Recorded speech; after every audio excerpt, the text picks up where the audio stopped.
സ്നേഹനന്ദനങ്ങൾ പ്രിയമുള്ളവരെ, എൻ്റെ കഥയുടെ ഒരു പുതിയ എപ്പിസോഡിലേക്ക് എല്ലാ മാന്യപ്രേക്ഷകരെയും സ്വാഗതം ചെയ്യുകയാണ്. അനുഗ്രഹിക്കപ്പെട്ട ഒരു ദിവസം കൂടെ കർത്താവ് നമുക്ക് ദാനം ചെയ്തുവല്ലോ. ഒരു നല്ല ജീവിതാനുഭവം നമ്മൾ കേൾക്കാൻ പോവുകയാണ്. വളരെ പ്രാർത്ഥനയുടെ കൂടെ ദൈവസന്നിധിയിലായിരിക്കാം. ഇന്നത്തെ ശുശ്രൂഷയുടെ അനുഗ്രഹത്തിന് വേണ്ടി ചുരുക്കമായിട്ട് നമുക്കൊന്ന് പ്രാർത്ഥിക്കാം.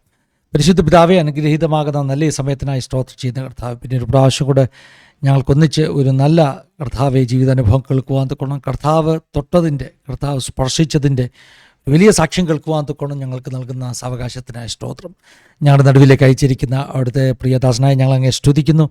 തൻ്റെ ജീവിതാനുഭവങ്ങൾ ഞങ്ങൾക്കെല്ലാം വലിയ ആത്മീക ധൈര്യത്തിന് കാരണമായി തീരണം. കുറവശങ്ങളെ ക്ഷമിച്ച് ദൈവമഹത്വം ഞങ്ങളിലൂടെ വെളിപ്പെടണം. മുറ്റുമായി സമർപ്പിക്കുന്നപ്പോൾ ഈ വീഡിയോ കാണുന്ന ഓരോ നിൻ്റെ മക്കൾക്ക് ഈ ഒരു ശുശ്രൂഷ അനുഗ്രഹത്തിന് കാരണമായി തീരുവാൻ പോകുന്നത് കൊണ്ട് സ്തോത്രം. നിൻ്റെ ദാസനെ അവിടുത്തെ ആണിപ്പാടുള്ള കരങ്ങളിൽ വെച്ച് ഉപയോഗിക്കണമെന്ന് അപേക്ഷിക്കുന്നു. സകല മാനവും സകല മഹത്വവും ഞങ്ങളവിടുത്തെ കർപ്പിക്കുന്നു. പ്രാർത്ഥന കെട്ടുപിടിച്ചിരിക്കൽ സ്തോത്രം യേശു മൂലം താഴ്മയായി ചോദിക്കുന്നു, കേൾക്കുമാറകണമേ. ആമേൻ, ആമേൻ, ആമേൻ. ഞാൻ പ്രാരംഭത്തിൽ ഓർപ്പിച്ചതുപോലെ ഒരു ദിവസം കൂടെ ഒരു നല്ല അനുഭവം കൂടെ നമ്മൾ കേൾക്കാൻ പോവുകയാണ്. നമ്മളോടൊപ്പം ഇന്ന് തൻ്റെ ജീവിതാനുഭവങ്ങൾ പങ്കുവെക്കേണ്ടതിന് പത്തനംതിട്ടയിൽ നിന്ന് പ്രിയ കർത്താവിൻ്റെ ദാസന് സാം വർഗീസാണ് നമ്മളോടൊപ്പം ജോയിൻ ചെയ്തിരിക്കുന്നത്. വളരെ സ്നേഹത്തോടു കൂടെ ആദരവോടുകൂടെ പ്രിയ കർത്താവിൻ്റെ ദാസനെ ഈ ഒരു സെഷനിലേക്ക് വെൽക്കം ചെയ്യുകയാണ്. Pastor, welcome. Praise lord. പത്തനംതിട്ടക്കാരനല്ലേ? പ്രോപ്പർ പത്തനംതിട്ടയാണോ ജനിച്ചു വളർന്നതൊക്കെ? പത്തനംതിട്ടയിൽ നിന്ന് 40 കിലോമീറ്റർ അകലെ സീതത്തോട് എന്ന് പറയുന്ന സ്ഥലമാണ്. ഓ, അത് ശരി, സീതത്തോടുകാരനാണ്. അതെ അതെ. അപ്പൊ സീതത്തോട് കൂടുതൽ എനിക്ക് തോന്നുന്നു റാന്നിയോടൊക്കെ കുറച്ചുകൂടെ അടുപ്പമാണ്. അത് റാന്നി നിയോജകമണ്ഡലം അല്ലേ? റാന്നി ആയിരുന്നു, അതിപ്പം കോന്നിയായി. ശരി ശരി. എനിക്ക് കുറേ പഴയ അറിവുകളാണ് പാസ്റ്ററെ. 10-25 വർഷമായി, 26 വർഷമായി നാട് വിട്ടിങ്ങ് ബോംബെക്ക് പോരുന്നുണ്ട്. ദൈവത്തിൻ്റെ സ്തോത്രം. ഞാൻ ചിറ്റാറ് സീതക്കുഴിയൊക്കെ വന്നിട്ടുണ്ട്. പിന്നെ അതുപോലെ ഗിരിജൻ കോളനി ഉണ്ടല്ലോ, അവിടെ അങ്ങ് സീതക്കുഴി കഴിഞ്ഞ് അങ്ങ് കയറിപ്പോയിട്ട് വനത്തിൻ്റെ അകത്തൊരു കോളനി ഉണ്ടല്ലോ, ഗുരുനാഥൻ അല്ലേ? അതെ അതെ അതെ അതെ, അവിടെ എല്ലാം ഞാൻ വന്നിട്ടുണ്ട്. ഗിരിജൻ കോളനിയിലൊക്കെ നമ്മൾ പണ്ട് ക്രൈസ്തവ ബോധിയുടെയൊക്കെ ഒരു പ്രോഗ്രാം അവിടെ, ഗിരിജൻ കോളനി എന്ന് പറഞ്ഞാൽ അവിടെ ഒരു ആദിവാസി കോളനിയുണ്ട്. അവിടെയൊക്കെ വന്ന് ഞങ്ങൾ രാത്രിയിൽ അതെ രാത്രിയിൽ കൺവെൻഷനുകളും ഒക്കെ വെച്ചിട്ടുണ്ട്. ദൈവത്തിൻ്റെ സ്തോത്രം, ദൈവത്തിൻ്റെ സ്തോത്രം. സീതത്തോടെന്നൊക്കെ പറയുമ്പോൾ കുറെ കിഴക്കാണ്. ദൈവത്തിൻ്റെ സ്തോത്രം. പാസ്റ്റർ ജനിച്ചോളന്നൊക്കെ അപ്പം സീതത്തോടില്ല? ജനിച്ചത് ഞാൻ സീതത്തോട് ആണ്. എന്റെ പേരൻസ്, എന്റെ മമ്മിയുടെ വീട്ടിലാണ് ഞാൻ ജനിക്കുന്ന സമയം. അത് അത്തിക്കയമാണ്, റാന്നി അത്തിക്കയമാണ്. പപ്പാടെയൊക്കെ പേരൻസ് പെരുന്നാട് ബദനിക്കാരാണ്. ബദനി ഓർത്തഡോക്സ് ചർച്ചിലെ വിശ്വാസികളായിരുന്നു പപ്പാടെ കുടുംബം. അങ്ങനെ പപ്പായാണ് ഏകനായിട്ട് വിശ്വാസത്തിലേക്ക് വന്നത്. ശരി, എല്ലാം നമുക്കറിയാവുന്ന സ്ഥലങ്ങൾ പാസ്റ്ററെ. സന്തോഷമുണ്ട് അതുകൊണ്ട്. അപ്പം മാതാപിതാക്കളെക്കുറിച്ചും കുടുംബത്തെക്കുറിച്ചും പാസ്റ്റർ കുടുംബത്തെക്കുറിച്ചും സഹോദരങ്ങളെക്കുറിച്ചൊക്കെ ഒന്ന് പറഞ്ഞ് പരിചയപ്പെടുത്തുകയാണെങ്കിൽ, നമ്മുടെ പ്രേക്ഷകർക്ക് വേണ്ടി ചുരുക്കമായിട്ടൊന്ന് പാസ്റ്റർ പരിചയപ്പെടുത്തുകയാണെങ്കിൽ സന്തോഷമായിരുന്നു. പാസ്റ്ററെ, എൻ്റെ പേര് സാം വർഗീസ്. പാസ്റ്റർ പറഞ്ഞ പോലെ എനിക്ക് പപ്പായും മമ്മിയും 16.5 വയസ്സിന് ശേഷം ഒരു അനിയനുമുണ്ട്. 16.5 വയസ്സ് ഞങ്ങൾ തമ്മിൽ ഡിഫറൻസ് ഉണ്ട്. സിബി വർഗീസ് എന്നാണ് അനിയന്റെ പേര്. വൈഫ് ഫേബ. കുഞ്ഞുങ്ങള് 2 പേരാണ്, സയോൺ, ഷാലു. മൂത്താള് 7.5 വയസ്സായി, ഇളയാള് 3.5 വയസ്സായി. വൈഫിന്റെ 2 പേരൻസ്, സഹോദരി കുടുംബം. ജീവിതാനുഭവങ്ങളൊക്കെ ഇനി കേൾക്കാം, പറയാം കേട്ടോ.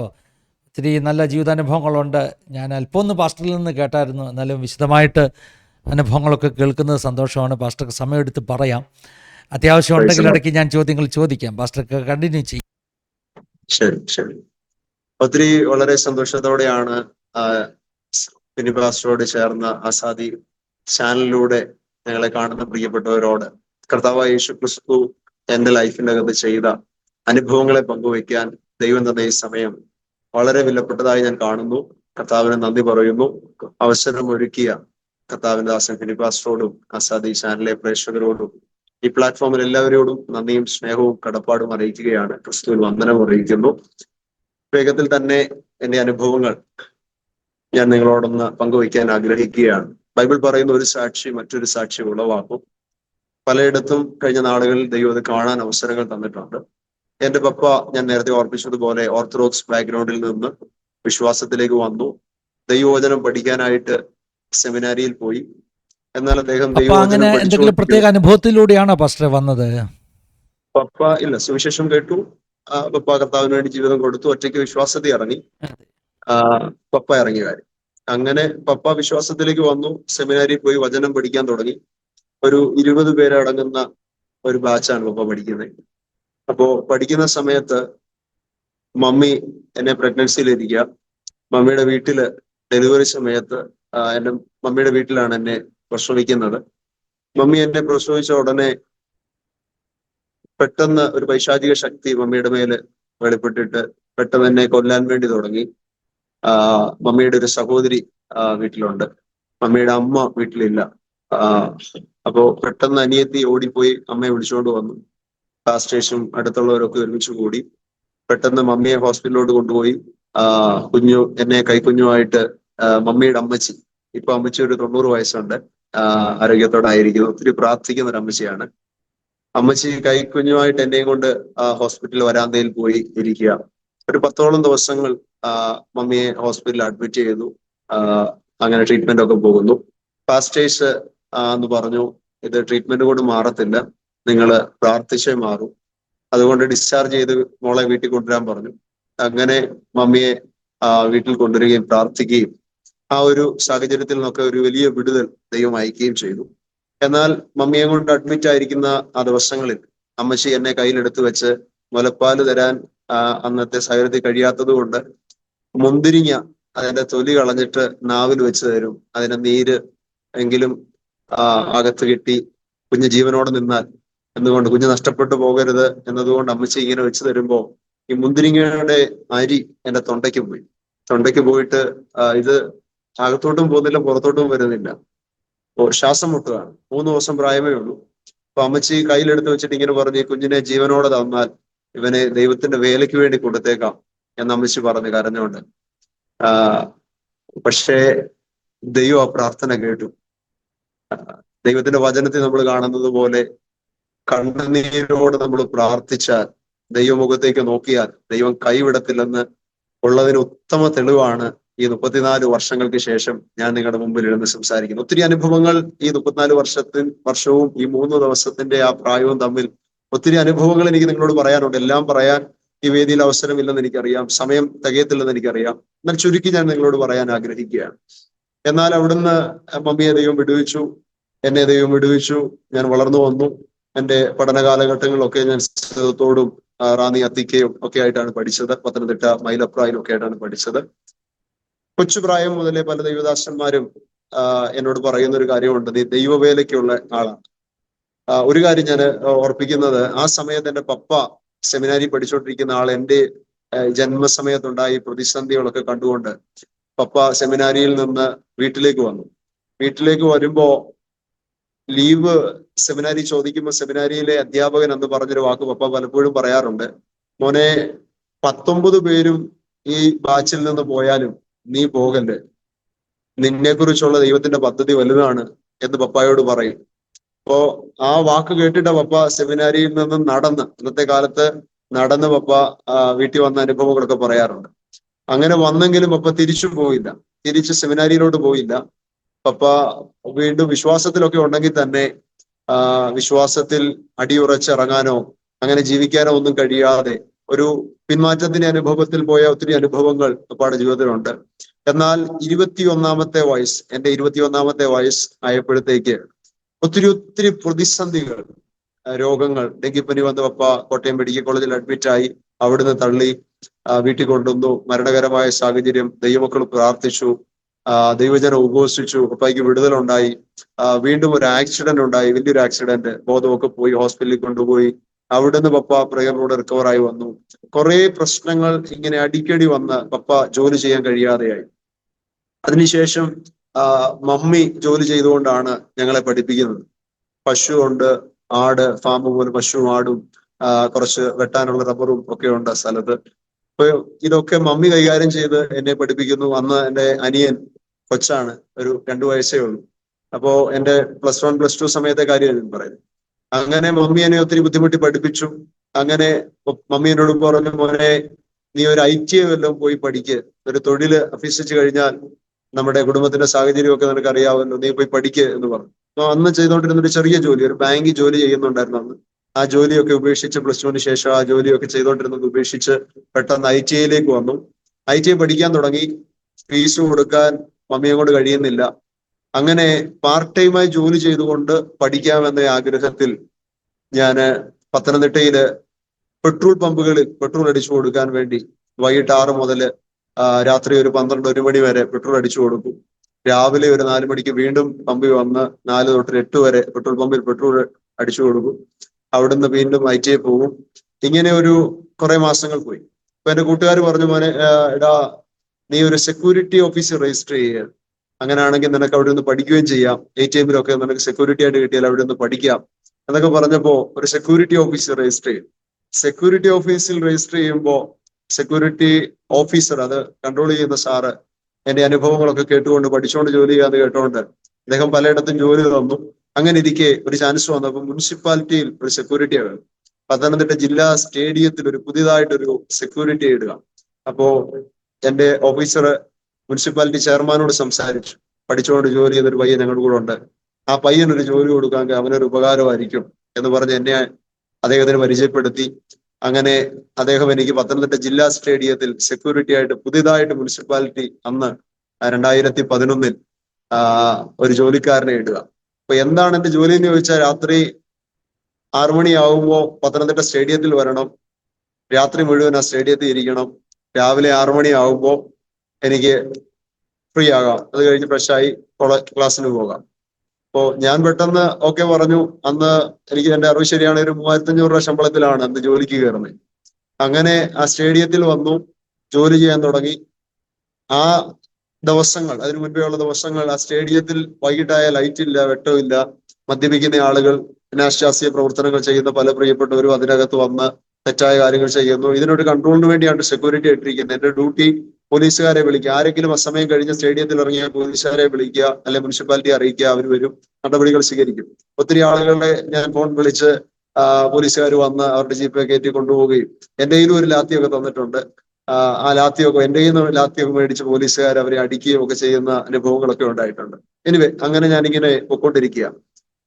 എനിക്ക് കിട്ടുന്ന സാലറി കൊണ്ട് എന്റെ ഫീസ് അടയ്ക്കാനോ ആഹാരങ്ങൾ കഴിക്കാനോ പറ്റാത്തൊരു സാഹചര്യം. പത്തനംതിട്ടയിൽ തട്ടുകടയിലൊക്കെ പോയിട്ട് 3 ദോശ കഴിച്ചിട്ട് തികച്ചു പൈസ കൊടുക്കാൻ പറ്റാതെ 50 പൈസ 1 രൂപ ഒക്കെ കൂട്ടി ഒരു തട്ടുകടയിൽ കൊണ്ട് കൊടുത്ത്, അവിടെ ഒരു ആന്റി ഉണ്ട്, എന്നതുപോലെ ഓർക്കുന്നു. ആ തട്ടുകടയിലെ നടത്തുന്ന ആളുടെ അമ്മ, ഞാൻ അമ്മയുടെ കൊടുത്തിട്ട് പറഞ്ഞു, അമ്മേ ഇത് തികച്ചു പൈസ ഇല്ല, 2 രൂപ കുറവുണ്ട്, അല്ലെ 3 രൂപ കുറവുണ്ട് എന്ന് കടം പറഞ്ഞ് പോകുന്ന സമയങ്ങളുണ്ട്, ആഹാരം കഴിക്കാൻ ബുദ്ധിമുട്ടിയ സമയം. ITA-യില് കൂട്ടുകാർ കഴിക്കാൻ വേണ്ടി ബെല്ലടിക്കുമ്പോ എനിക്ക് ഫുഡ് ഇല്ലാത്തത് കൊണ്ട് ഞാൻ ക്ലാസ്സിൽ നിന്ന് ഇറങ്ങിപ്പോയ സമയങ്ങളുണ്ട്. അങ്ങനെ ITA-യുടെ അടുത്തൊരു അരിയും മുളകും ഒക്കെ പൊടിക്കുന്ന മില്ലുണ്ട്. മില്ല് നടത്തുന്ന ഒരു അപ്പച്ചനും അമ്മച്ചിയും, അവരിന്നില്ല, അവർ മരിച്ചു. ആ അപ്പച്ചനും അമ്മച്ചിയും കുറെ നാള് രാവിലെ അവർ മില്ല് വരുമ്പോ ഒരു മോനെ പോലെ എനിക്ക് വേണ്ടി പൊതി കെട്ടിക്കൊണ്ട് വരും. പൊതി കെട്ടിക്കൊണ്ട് വന്ന് ITA കഴിഞ്ഞ് 3-3:30 ആകുമ്പോൾ ചെല്ലുമ്പോ, മില്ലിൽ ചെല്ലുമ്പോ ആ അമ്മച്ചി ആ ചോറെടുത്ത് തരും. 1 വർഷത്തോളം എനിക്ക് തോന്നുന്നു ആ അമ്മച്ചി നിരന്തരമായി എല്ലാ ദിവസവും ഞാൻ ക്ലാസ്സിന് ചെല്ലുമ്പോൾ എനിക്ക് ഫുഡ് കൊണ്ട് തരുമായിരുന്നു. അങ്ങനെ ഒക്കെ വളർന്ന സാഹചര്യങ്ങൾ. എന്റെ ഫീസൊക്കെ ലാസ്റ്റ് ടൈം ITA-യിലെ ഫീസുകളൊക്കെ കൊടുത്തത് അമ്മച്ചിയാണ്. ഒരു മകനെ പോലെ സ്നേഹിച്ചൊരു അമ്മച്ചി.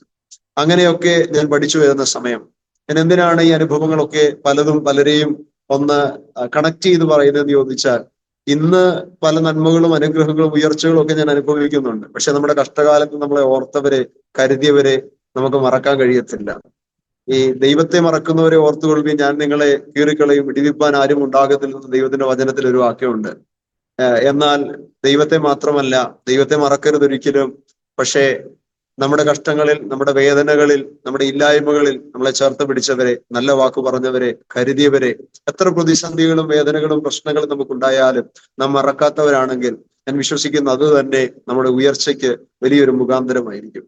ഞാൻ പറയട്ടെ ദൈവമക്കളെ, അങ്ങനെ വളരെ കഷ്ടതകളിലൂടെ, വേദനകളിലൂടെ ഞാൻ പഠിച്ചു വരികയാണ്. മമ്മി രോഗി, പപ്പ രോഗി, കുഞ്ഞനിയൻ, പഠിക്കാൻ പറ്റാത്ത സാഹചര്യം, ആഹാരത്തിന് പോലും ബുദ്ധിമുട്ടുന്ന സാഹചര്യം. പത്തനംതിട്ട ജില്ലാ സ്റ്റേഡിയത്തിന്റെ സൈഡിൽ ഒരു ചെറിയ റൂമിന്റെ അകത്താണ് ഞാൻ കിടന്നുറങ്ങുന്നത്. രാത്രിയിൽ മുനിസിപ്പാലിറ്റിക്കാർ പറഞ്ഞിട്ടുണ്ട്, ഒരു 10 മണി 11 മണി ആകുമ്പോൾ കുറച്ചു നേരം നീ കിടന്നുറങ്ങിക്കോ, എന്തെങ്കിലും ഉണ്ടായാൽ ഒന്നോണൊന്ന് എന്തെങ്കിലും സൗണ്ട് കേൾക്കുകയോ വല്ലതും ചെയ്യുവാണെങ്കിൽ പോലീസുകാരെ വിളിച്ചാൽ മതി എന്നൊരു പെർമിഷൻ തന്നിട്ടുണ്ട്. അപ്പൊ ആ സ്റ്റേഡിയത്തിന്റെ അകത്തെ ഒരു ചെറിയ റൂമിൽ ഞാൻ ഒറ്റയ്ക്ക് ഒരു വർഷം കടന്നുപോയ സാഹചര്യങ്ങൾ. ആ സാഹചര്യങ്ങളുടെ അകത്തൂടെ പോകുമ്പോൾ പലപ്പോഴും ഞാൻ ചിന്തിച്ചു, എന്തിനാ ജീവിക്കുന്നത്? മരിച്ചേക്കാം, ഞാൻ മരിച്ചു കഴിഞ്ഞാൽ പ്രശ്നങ്ങളെല്ലാം തീരും, എനിക്ക് പ്രശ്നങ്ങൾ കാണണ്ടല്ലോ എന്ന് പറഞ്ഞ് ആത്മഹത്യ ചെയ്യാൻ വേണ്ടി ചിന്തിച്ച ഒത്തിരി അനുഭവങ്ങൾ എന്റെ മുമ്പിലുണ്ട്. സീതത്തോട് പവർ ഹൗസിൽ നിന്ന് ഒഴുകി വരുന്ന, കക്കി ഡാമിൽ നിന്ന് ഒഴുകി വരുന്ന വെള്ളത്തിന്റെ അകത്ത് പോയി ചാടാൻ രാത്രി 12 മണിക്ക് ആത്മഹത്യ ചെയ്യാൻ പോയി നിന്ന അനുഭവങ്ങളുണ്ട്. അങ്ങനെ ഒക്കെ ആത്മഹത്യ പ്രേരണയിലും ഒക്കെ നടന്ന ഒരു സാഹചര്യത്തിൽ പത്തനംതിട്ട ജില്ലാ സ്റ്റേഡിയത്തിൽ വെച്ച് 2011 ഏപ്രിൽ മാസം 6-ാം തീയതി ഒരു 6 ദിവസത്തെ കൺവെൻഷൻ നടക്കുക, പെന്തക്കോസ്റ്റ് ചർച്ചിന്റെ കൺവെൻഷൻ. പെന്തക്കോസ്റ്റ് ചർച്ചിന്റെ കൺവെൻഷൻ നടത്തുന്നത് ഇന്ന് നിത്യതയിൽ വിശ്രമിക്കുന്ന സന്തോഷ് മല്ലശ്ശേരി എന്ന് പറയുന്ന ദൈവദാസനാണ്. അനുഗ്രഹിക്കപ്പെട്ട കർത്താവിന്റെ ദാസൻ. എനിക്കതിനു മുൻപ് പരിചയമില്ല. സ്റ്റേഡിയത്തിൽ ഒരു കൺവെൻഷൻ നടക്കുന്നു, വലിയ ഫ്ലെക്സുകൾ പത്തനംതിട്ടയുടെ പല ഭാഗങ്ങളിലും കാണുന്നു, പല ദൈവദാസന്മാരുടെ ഫോട്ടോസ് കാണുന്നു. അതിൽ ഞാൻ സ്നേഹിക്കുന്ന, ഞാൻ നേരത്തെ നേരിട്ട് കണ്ടിട്ടില്ലാത്ത ദൈവദാസന്മാരൊക്കെ നേരിട്ട് കാണണമെന്ന് ആഗ്രഹിച്ചവരുടെയൊക്കെ ഫോട്ടോ കാണുന്നു. ഞാന് ഇങ്ങനെ മനസ്സിൽ ചിന്തിച്ച് ഒത്തിരി സന്തോഷം, ഞാൻ ജോലി ചെയ്യുന്ന സ്റ്റേഡിയത്തിൽ ഇങ്ങനെ ഒരു മീറ്റിംഗ് വരുന്നത്. പല പ്രോഗ്രാംസും അവിടെ നടക്കാറുണ്ട്, വോളിബോൾ ടൂർണമെന്റ്, നഗരമേള, ഇങ്ങനെയൊക്കെയുള്ള നടക്കുന്ന മീറ്റിങ്ങുകളിൽ ഞാൻ പോയി ചെന്ന് വണ്ടി പാർക്ക് ചെയ്യാനൊക്കെ സഹായിക്കും. അവരെടുത്ത് ടിപ്പ് തരും, ഫുഡ് തരും, അതൊക്കെ പ്രതീക്ഷിച്ചു പോയി അവിടെ നിൽക്കാറുണ്ട്. എന്നതുപോലെ തന്നെ ഈ പെന്തക്കോസ്റ്റ് മീറ്റിംഗിന്റെയും ഏറ്റവും പുറകിൽ ഒരു സെക്യൂരിറ്റി യൂണിഫോമിൽ 100 കണക്കിന് ആളുകൾ ഇരിക്കുമ്പോൾ ഏറ്റവും പുറകിൽ ഒരു ചെയറിൽ ഞാനിങ്ങനെ ഇരിക്കുകയാണ്. പ്രസംഗിച്ചുകൊണ്ടിരിക്കുന്ന ദൈവദാസൻ ഇങ്ങനെ പറഞ്ഞു, ഈ സ്റ്റേഡിയത്തിൽ ജോലി ചെയ്യുന്ന ഒരു പയ്യൻ പഠിത്തവും ജോലിയും ഉപേക്ഷിച്ച് ദൈവത്തിന്റെ വേലയ്ക്ക് വേണ്ടി ഇറങ്ങുമെന്ന് പറഞ്ഞു.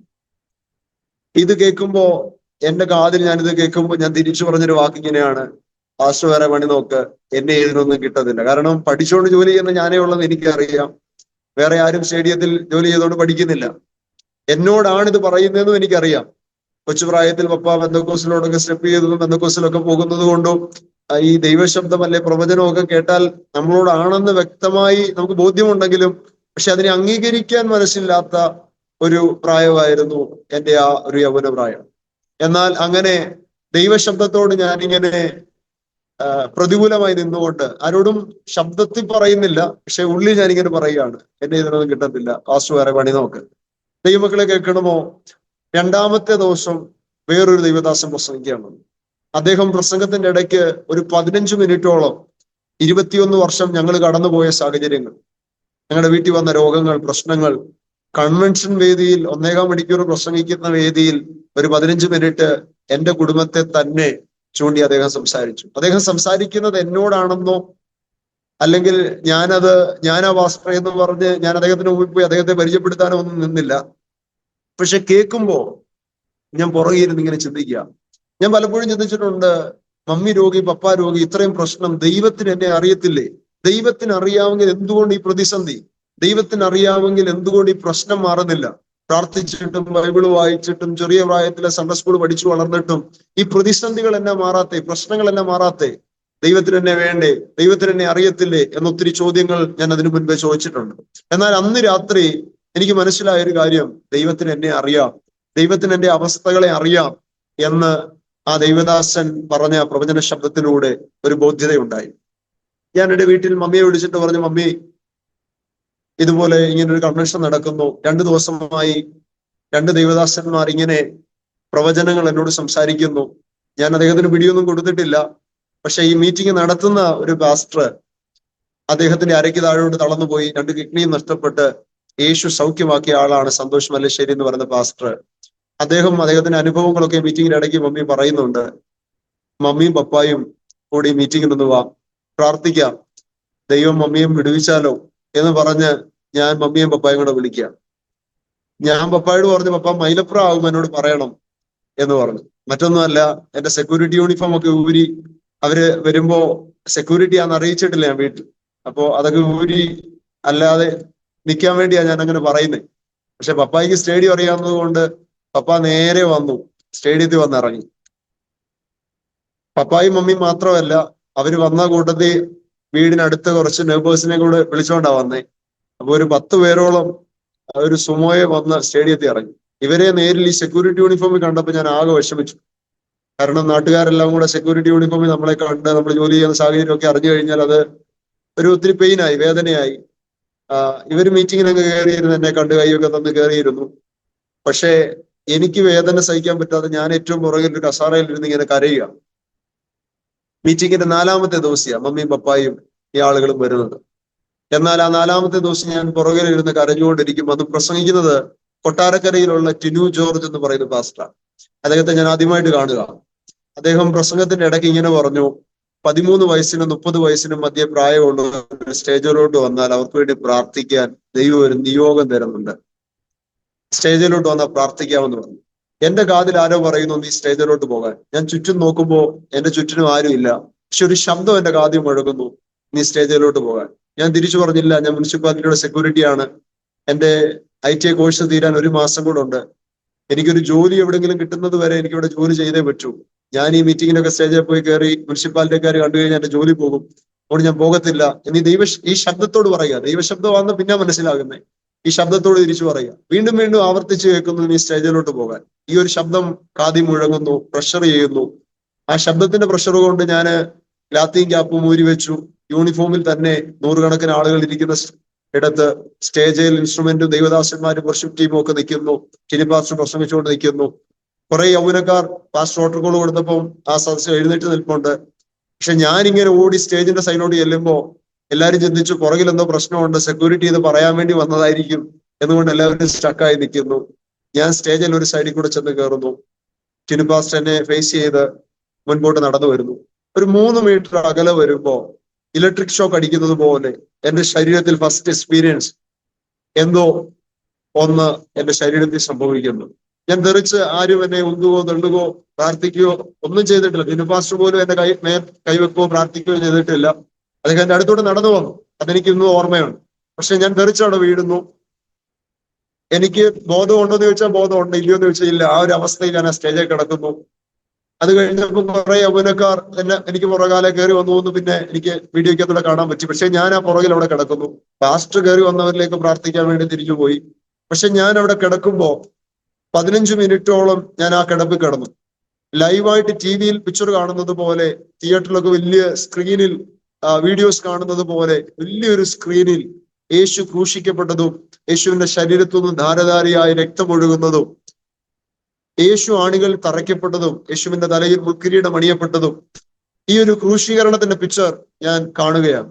ഞാനിത് കണ്ടുകൊണ്ടിരിക്കുമ്പോൾ ഞാൻ കേട്ടൊരു ശബ്ദമാണ്, മോനെ ഞാൻ നിന്റെ കൂടെ ഉണ്ടെങ്കിൽ നീ ആത്മഹത്യ ചെയ്യണ്ട. ഞാൻ നിന്റെ വീട്ടിൽ സൗഖ്യം അയക്കും. നിന്നെ അനേക രാജ്യങ്ങളിൽ അയക്കും. നിന്നെ അനേകർക്ക് അനുഗ്രഹമാക്കും. ഇങ്ങനെ ഒരു ശബ്ദം എന്റെ കാതിൽ കേൾക്കുക. ദൈവമക്കളെ, അന്ന് രാത്രി എന്റെ അകത്ത് ഒരു വലിയ ധൈര്യം വരാനിടയായി. മരിക്കണം മരിക്കണം എന്ന് ചിന്തിച്ച എന്റെ അകത്ത് അന്ന് രാത്രി ഒരു വലിയ ധൈര്യം വരാനിടയായി. ഞാൻ അവിടുന്ന് എഴുന്നേറ്റു. ഞാൻ എഴുന്നേൽക്കുമ്പോൾ പാസ്റ്റർ ഒത്തിരി പേർക്ക് വേണ്ടി പ്രാർത്ഥിക്കുന്ന സ്റ്റേജിൽ തന്നെ ഒത്തിരി യൗവനക്കാരുണ്ട്. പാസ്റ്റർക്കോ അവിടെ നിൽക്കുന്ന ആർക്കും പിടികൊടുക്കാതെ ഞാൻ സൈലന്റായി സൈഡിൽ കൂടെ ഏറ്റവും പുറകിൽ പോയി. മീറ്റിംഗ് കഴിഞ്ഞു. ടിനി പാസ്റ്ററും മീറ്റിംഗ് കഴിഞ്ഞ് പാസ്റ്റേഴ്സും എല്ലാം വീട്ടിൽ പോയി. ഞാൻ ആ സ്റ്റേഡിയത്തിൽ തന്നെ അവശേഷിച്ചു. 2 ദിവസം വീണ്ടും മീറ്റിംഗ് ഉണ്ട്. 2 ദിവസം കൂടെ. അന്ന് പ്രസംഗിക്കുന്നത് ഇന്ന് കാനഡയിലുള്ള അനിസൻ കെ ശമേൻ എന്ന് പറഞ്ഞ ദൈവദാസൻ. അദ്ദേഹം പ്രസംഗിക്കാൻ വേണ്ടി പിറ്റേ ദിവസം വന്നു. അദ്ദേഹത്തിന്റെ മീറ്റിങ്ങിന് ഒത്തിരി ആളുകളുണ്ട്. അന്നും ഞാൻ സെക്യൂരിറ്റി യൂണിഫോമിൽ ഏറ്റവും പുറകെ നിൽക്കുക. അദ്ദേഹം പ്രസംഗിച്ചിട്ട് ഇറങ്ങി വരുമ്പോ, സ്റ്റേജിൽ നിന്ന് ഇറങ്ങി വരുമ്പോൾ ഒത്തിരി ആളുകൾ അദ്ദേഹത്തിന്റെ വട്ടത്തിൽ ചെന്ന് നിന്ന് അദ്ദേഹത്തിന്റെ കൈവച്ച് പ്രാർത്ഥിക്കാൻ വേണ്ടി ഒത്തിരി പേര് ചെന്ന് നിൽക്കുന്നു. ഞാനും ഇങ്ങനെ എനിക്ക് വേണ്ടി ഞാൻ അങ്ങനെ ചെല്ലുന്ന ഒരാളല്ല. വാസ്റ്റേഷന്റെ മുമ്പിൽ തലകുനിക്കുന്ന ഒരാളോ പ്രാർത്ഥിക്കാൻ ചെല്ലുന്ന ഒരാളല്ല. പക്ഷെ ഇങ്ങനെ ആൾക്കാർ പൊതിഞ്ഞ് പ്രാർത്ഥിക്കാൻ വേണ്ടി ചെന്ന് നിന്നപ്പോ ഞാനും അത്രയും കൂട്ടം, എനിക്ക് എന്റെ അറിവ് ശരിയാണെങ്കിൽ ഒരു 100-300 പേര് അദ്ദേഹത്തെ വളഞ്ഞു നിൽക്കുക. അദ്ദേഹത്തിന് പോകാൻ കഴിയാത്തതുപോലെ വളഞ്ഞു നിൽക്കുക പ്രാർത്ഥിക്കാൻ വേണ്ടി. ഇതിന്റെ ഇടയ്ക്ക് ഞാൻ ചെന്ന് നിൽക്കുക. പാസ്റ്റർ ഇത്രയും ക്രൗഡിന്റെ ഇടയ്ക്കൂടെ ഇറങ്ങി വരുമ്പോ എന്റെ അടുത്ത് വന്നിട്ട് എല്ലാവരുടെയും തലയിൽ ഇങ്ങനെ കൈവച്ച് പോകുക. പക്ഷെ എന്റെ തലയിൽ കൈവച്ചിട്ട് എന്നെ ഇങ്ങനെ ചേർത്ത് പിടിച്ച് അദ്ദേഹം എന്തൊക്കെയോ പറഞ്ഞു. എനിക്കത് കേൾക്കാൻ പറ്റില്ല സൗണ്ടിൽ. പക്ഷെങ്കിൽ അദ്ദേഹം ബ്ലെസ് ചെയ്ത് പ്രാർത്ഥിച്ചിട്ട് അദ്ദേഹം പോയി. ചുരുക്കി പറയട്ടെ ദൈവമക്കളെ, അന്ന് രാത്രി മുതൽ എന്റെ അകത്ത് എന്നെ നശിപ്പിക്കാൻ, എന്നെ ഇല്ലാതെയാക്കാൻ വെല്ലുവിളിച്ച പൈശാചിക ശക്തികളെ തിരിച്ചറിയാൻ ദൈവം എന്നെ സഹായിച്ചു. ബൈബിൾ പറയുന്നൊരു വാക്ക് ഇങ്ങനെയുണ്ട്: പിശാചിന്റെ തന്ത്രങ്ങളെ നിങ്ങൾ അറിയാത്തവരല്ലല്ലോ, അവയോട് എതിർത്ത് നിൽപ്പീൻ, എന്നാൽ അവൻ നിങ്ങളെ വിട്ട് ഓടിപ്പോകും.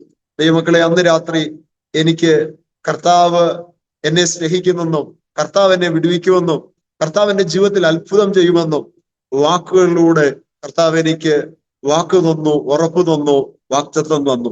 ദൈവമക്കളെ കേൾക്കണമോ? അവിടുന്ന് ഞാൻ ITI പോകുമ്പോ എന്റെ ITIയിൽ ക്ലാസ്സിൽ ചെന്ന് ഏറ്റവും മുമ്പിൽ ഞാൻ പഠിക്കുന്നത് ഇലക്ട്രിക്കലാണ് എന്റെ ഫീൽഡ്. നല്ല നോളജ് ആ ഫീൽഡിലുണ്ട്. പക്ഷേ ബൈബിളും കൊണ്ട് ചെന്നിട്ട് ഞാൻ ബൈബിളുമായിട്ട് ഏറ്റവും പുറകു ബെഞ്ചിലോട്ട് പോയി. ടീച്ചർ പഠിപ്പിച്ചുകൊണ്ടിരിക്കുമ്പോൾ ഞാൻ ബൈബിൾ വായിക്കുക. ടീച്ചർ ചോദിച്ചു, ഇവനെന്തോ പറ്റി? കൂട്ടുകാർ ചോദിക്കുന്നു, ഇവനെന്തോ പറ്റി? എനിക്ക് എന്നോട് ആരോ സംസാരിക്കുന്നത് പോലെ ഫീൽ ചെയ്യുക, ബൈബിൾ വായിക്കാൻ പ്രേരണ ഉണ്ടാകുക. അങ്ങനെ ഞാൻ ബൈബിൾ വായിക്കും. ആരോ ഒരാൾ സംസാരിക്കുന്ന പോലെ ശബ്ദങ്ങൾ കേൾക്കും. അത് ഞാൻ ഡയറി നോട്ട് ചെയ്ത് വെക്കും. ടീച്ചേഴ്സും കൂട്ടുകാരും ഒക്കെ കളിയാക്കുകയും ഒക്കെ ചെയ്യുന്ന അനുഭവങ്ങൾ ഉണ്ടായിട്ടുണ്ട്. ചുരുക്കി പറഞ്ഞാൽ, അവിടെ എന്നെ അന്ന് പഠിപ്പിക്കുന്ന ഒരു അച്ഛനുണ്ട്, സാജൻ അച്ഛൻ. ഞാൻ അച്ഛനോട് പറഞ്ഞ, അച്ഛാ, ഇങ്ങനെയൊക്കെ ഒരു അനുഭവം സ്റ്റേഡിയത്തിൽ എനിക്ക് ഉണ്ടായി, എനിക്ക് ദൈവവചനം പഠിക്കണമെന്ന് ആഗ്രഹമുണ്ട്.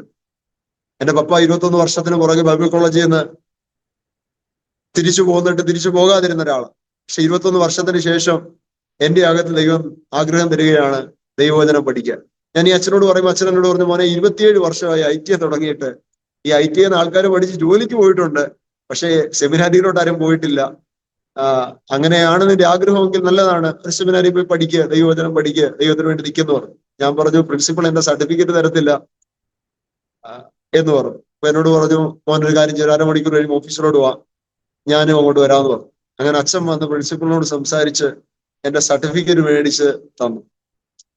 ആ വർഷത്തെ അവസാനത്തെ ഒരു മിഷൻ ചാപ്പലുണ്ട് ഞങ്ങളുടെ ITIക്കാണ്. എല്ലാ ആഴ്ചയിലും ഒരു ആഴ്ചയില് ഓർത്തഡോക്സ് ചർച്ചിലെ അച്ഛൻ വന്ന് പ്രോഗ്രാം ലീഡ് ചെയ്യുകയും കുഞ്ഞുങ്ങൾ പാട്ട് പാടുകയും ക്വിസ് മത്സരങ്ങളൊക്കെ നടത്തും.